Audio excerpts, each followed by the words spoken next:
Hi friends, I'm Nicholas Acciani. Let's talk backstage.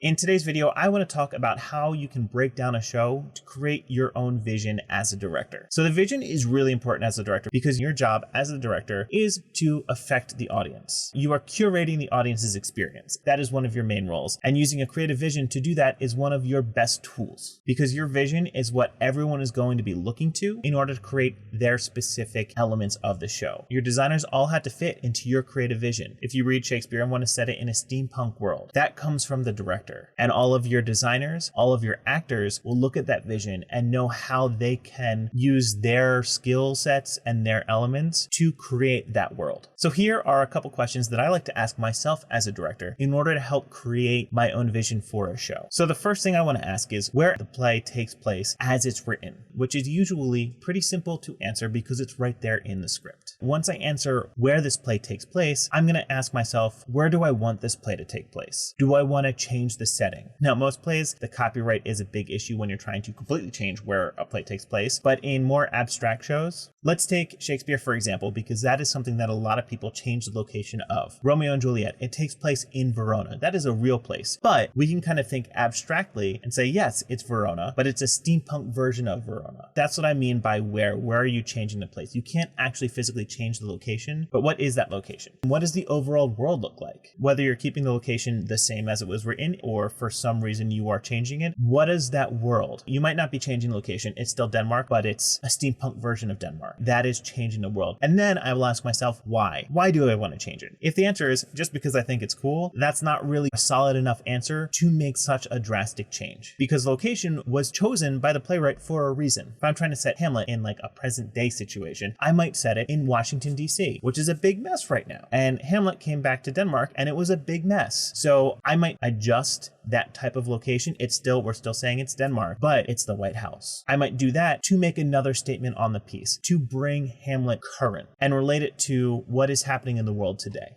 That might be a reason why you change the location. Now, why are you doing that? In order to really affect the audience, you have to answer why to all of these questions. So once you've answered the where on the play or the musical, now you get to ask the when. When does this play take place? Is it a period piece? Is it current? Is time not really a thing that matters? Is time something that can be played with? The answer to that is going to be in the script, and it's going to be very similar to the where. Are you able to change it, or is it something that has to stay as written because that's pivotal to the piece? Once you kind of figure out when the play takes place as it was written, you kind of got to ask yourself, when do you want it to take place, right? Do we want to make a Shakespeare play current? Do we want to take Oedipus and make it current? That could play well in today's climate. Figuring out when it takes place, then when you want it to take place, you need to be able to describe both of those time periods. Or if it's the same, just that one time period. You need to be able to speak intelligently on that time period because you are curating it for not just the audience, but you're curating it for your designers and actors so they know where to go with their designs. In describing that time period, you also want to describe why the story takes place there. Is it because historically this is when it happened? Or is it because this is when the author wrote it and the time period can be changed because they wanted it to be current whatever time period it was produced in? That why it takes place in that time period is super important. And again, you want to answer why you are changing it, why you are specifically putting it in that time period in your vision. And then finally, you need to ask yourself how. We've answered where and when, and we've been answering why throughout. Now we need to answer, how do you want to tell this story? What is the style of the show? What is the tone of the show? I did a whole video on tone that you can go and look at. You need to know that because you need to play within that.